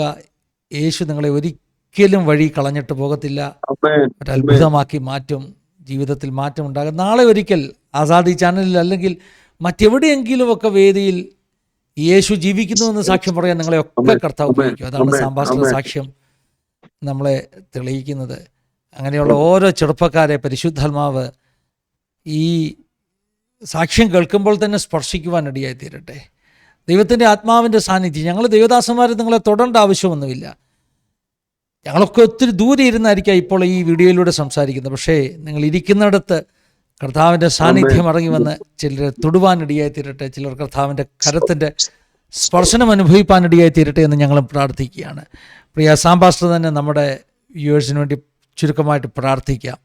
നമുക്ക് ഈ സെഷൻ വൈൻഡ് അപ്പ് ചെയ്യാം. പാസ്റ്റർ എന്തെങ്കിലും ഇനി ആഡ് ചെയ്യാനുണ്ടെങ്കിൽ, അനുഭവങ്ങൾ എന്തെങ്കിലും വിട്ടുപോയതുണ്ടെങ്കിൽ പറയാം കേട്ടോ. അങ്ങനെ ഇല്ല എങ്കിൽ പ്രേക്ഷകർക്ക് വേണ്ടി പ്രാർത്ഥിക്കാം. ഞാൻ പ്രാർത്ഥിക്കാം. ദൈവം നിങ്ങളെ മാനിക്കട്ടെ. കാരണം കൂടുതൽ ലോങ് ആയാലും എല്ലാവരും അത് കണ്ടിന്യൂ ചെയ്ത് കാണണമെന്നില്ലല്ലോ. എനിവേ, ഇത്രയും അനുഭവങ്ങൾ നിങ്ങളോട് പങ്കുവയ്ക്കാൻ കഴിഞ്ഞത് ഒത്തിരി സന്തോഷമുണ്ട്. ദൈവം നിങ്ങളെ ഉപയോഗിക്കട്ടെ. അനേകരുടെ വിടുതലിന് വേണ്ടി നീറുന്ന പ്രതിസന്ധികൾ, എത്രയോ ആത്മഹത്യയുടെ വാർത്തകൾ നമ്മൾ നിരന്തരം കേൾക്കാറുണ്ട്. എത്രയോ പ്രശ്നങ്ങൾ നാം കേൾക്കാറുണ്ട്. ഒരുപക്ഷെ നിങ്ങളുടെ ശബ്ദം ചിലപ്പോ ചിലരുടെ ആത്മഹത്യക്ക് മുൻപേ അവർ കേൾക്കാൻ മുഖാന്തരമായാൽ അവർ വിടുതലിലേക്ക് നയിക്കപ്പെടും. ദൈവദാസന്മാരുടെ ശബ്ദം ഞാൻ കേട്ടില്ലായിരുന്നെങ്കിൽ ഒരു തുമ്പ് കയറിലോ ഒരു കുപ്പി വിഷത്തിലോ ഒരു ട്രെയിനിന്റെ അടിയിലോ എവിടെയെങ്കിലും ഞാൻ നഷ്ടപ്പെട്ടു പോകേണ്ടയാണ്. പക്ഷെങ്കിൽ ചില ദൈവദാസന്മാർ, ദൈവം ഉപയോഗിക്കുന്നവർ എന്റെ മുമ്പിൽ വന്നത്, എന്നോട് സംസാരിച്ചത്, ദൈവം അവരെ ഏൽപ്പിച്ച ആലോചനകൾ പങ്കുവെച്ചത് എന്റെ ജീവിതത്തിൽ മാറ്റമായെങ്കിൽ, ഞങ്ങൾ ഇന്ന് ഫിലിപ്പാസ്റ്ററും ഞാനും ഒക്കെ നിങ്ങളോട് സംസാരിക്കുന്നത് നിങ്ങളുടെയൊക്കെ ജീവിതത്തിനകത്ത് വിടുതലായി മാറട്ടെ. നിങ്ങളെ ദൈവം അനുഗ്രഹിക്കട്ടെ. നിങ്ങളുടെ കണ്ണുനീര് ദൈവം തുടയ്ക്കട്ടെ. നിന്ദിക്കുന്നവർ കാണും, പരിഹസിക്കുന്നവർ കാണും, കുറ്റം ചുമത്തുന്നവർ കാണും, വെല്ലുവിളിക്കുന്നവർ കാണും. പക്ഷേ ഈ പ്രതിസന്ധിയുടെ ഒന്നും മുമ്പിൽ തളർന്നു പോകാതെ കർത്താവിന്റെ കരത്തെ മുറുകെ പിടിക്കുക. ആ കരം ഒരിക്കലും ബലഹീനമല്ല. യേശുവിന്റെ കരം ബലമുള്ള കരമാണ്. ഹല്ലേലൂയ. രക്ഷിപ്പാൻ കഴിയാതെ വണ്ണം അവന്റെ കരം കുറുകെ പോയിട്ടില്ല. കേൾപ്പാൻ കഴിയാതെ വണ്ണം അവന്റെ ചെവി മന്ദമായി പോയിട്ടില്ല. ഹല്ലേലൂയ. വിശ്വാസത്തിന്റെ നായകനും പൂർത്തി വരുത്തുന്നവനുമായ യേശുവിനെ നോക്കുക, ശ്രദ്ധിച്ചു നോക്കുക എന്ന എബ്രായ ലേഖനം നമ്മളെ പഠിപ്പിക്കുമ്പോൾ ആ കർത്താവിന്റെ മുഖത്തേക്ക് നമുക്ക് നോക്കാം, നമുക്ക് പ്രാർത്ഥിക്കാം. ഞങ്ങളുടെ നല്ല കർത്താവേ, ഫിലിപ്പാസ്റ്റർക്കായി, കർത്താവിന്റെ ദാസിക്കായി, കുഞ്ഞുങ്ങൾക്കായി പ്രാർത്ഥന. കുടുംബത്തെ ഞങ്ങൾ ബ്ലസ് ചെയ്യുന്നു. എന്റെ മക്കളുടെ അകത്ത് ദൈവം കൊടുത്തിരിക്കുന്ന ഈ നല്ല കാഴ്ചപ്പാടിനായി സ്തോത്രം. കർത്താവ് വ്യത്യസ്തമാകുന്ന അനുഗ്രഹീതമായ അനേക ദൈവദാസന്മാരുടെ അനുഭവങ്ങൾ മറ്റുള്ളവരുടെ വിടുതലിന് വേണ്ടി എന്റെ ദാസൻ ചെയ്യുമ്പോൾ, ഈ കുടുംബം ചെയ്യുമ്പോൾ ദൈവരെ പിന്നെയും ആദരിക്കണമേ, ദൈവരെ ഉപയോഗിക്കണമേ. അനേകരുടെ വിടുതൽ, അനേകരുടെ കണ്ണുനീരൊപ്പുവാൻ, അനേകരെ നിത്യതയോട് അടുപ്പിക്കുവാൻ, അനേകരുടെ അകത്ത് ക്രിസ്തു ജനിക്കാൻ കർത്താവ് ആസാദി ചാനലിലെ പ്രവർത്തനങ്ങൾ, ദൈവദാസന്റെ പ്രവർത്തനങ്ങൾ മുഖാന്തരമായി തീരേണ്ടതിന് കർത്താവിന്റെ ദാസനെ ഒരു ജ്യേഷ്ഠ സഹോദരനെ പോലെ കണ്ട് മനസ്സ് തുറന്ന് ബ്ലസ് ചെയ്ത് പ്രാർത്ഥിക്കും. ഞങ്ങളെ കേട്ടുകൊണ്ടിരിക്കുന്ന എല്ലാ പ്രേക്ഷകരെയും, അവരുടെ കുടുംബങ്ങളെ, അവർ ചെയ്യുന്ന ജോലി മേഖലകൾ, അവർ കടന്നു പോകുന്ന പ്രതിസന്ധിക്കകത്ത്, രോഗങ്ങളുടെ അകത്ത് എന്നെ വിടുവിച്ച് യേശുവിന്റെ കരം അവരെ തൊടട്ട്. എന്റെ മാതാപിതാക്കളെ തൊട്ട്, എന്റെ കുഞ്ഞുങ്ങളെ തൊട്ട്, ജീവനുള്ള യേശുവിന്റെ കരം അവരെ തൊടട്ട്. അസാധ്യങ്ങളെ സാധ്യമാക്കുന്ന ദൈവം, അത്ഭുതങ്ങളാലും അടയാളങ്ങളാലും വചനത്തെ ഉറപ്പിക്കുന്ന ദൈവം തന്റെ കുഞ്ഞുങ്ങളുടെ ജീവിതത്തിന്റെ അകത്ത്, അവരുടെ ജീവിതത്തിനകത്തെ പ്രതിസന്ധികൾ, പ്രശ്നങ്ങൾ, രോഗങ്ങൾ, ഇതുപോലെ അനേകരുടെ വിടുതലിന് ഒരു അത്ഭുതമായി, ഒരു സാക്ഷ്യമായി മാറുവാൻ ദൈവദാസന്മാർ ഞങ്ങൾ ചേർന്ന് മനസ്സു തുറന്ന് എന്റെ മക്കളെ അനുഗ്രഹിച്ചു പ്രാർത്ഥിക്കണം. പ്രാർത്ഥന കേൾക്കണം യേശുവിൻ അൻപുള്ള നാമത്തിൽ തന്നെ. ആമേൻ, ആമേൻ, ആമേൻ, ആമേൻ. പിതാപുത്ര പരിശുദ്ധാത്മാവാകുന്ന ത്രിയേക ദൈവത്തിന്റെ കൂട്ടായ്മ, സഹവാസകാവൽ നാം എല്ലാവരുടെ മേലും, പ്രത്യേകമായി നമ്മുടെ നടുവിൽ കടന്നു വന്ന ജീവിതാനുഭവങ്ങൾ പങ്കുവെച്ച സാംബാസ്റ്റർ മേൽ, തന്റെ കുടുംബത്തിന്മേൽ, ശുശ്രൂഷകളുടെ മേൽ ഇന്നു മുതൽ എപ്പോഴും എന്നേക്കും ഉണ്ടായിരിക്കുമാറാകട്ടെ. ആമേൻ. താങ്ക് യു പാസ്റ്ററെ. ഒത്തിരി നന്ദി. ദൈവം സഹായിക്കട്ടെ, അനുഗ്രഹിക്കട്ടെ. പ്രേക്ഷകരോട് നന്ദി പറഞ്ഞു ഇത്രയും സമയം ഞങ്ങളോടൊപ്പം വിനിയോഗിച്ചതിൽ ദൈവം എല്ലാവരും ധാരാളം അനുഗ്രഹിക്കട്ടെ. God bless you all. Have A wonderful time. Thank you for watching. God bless you.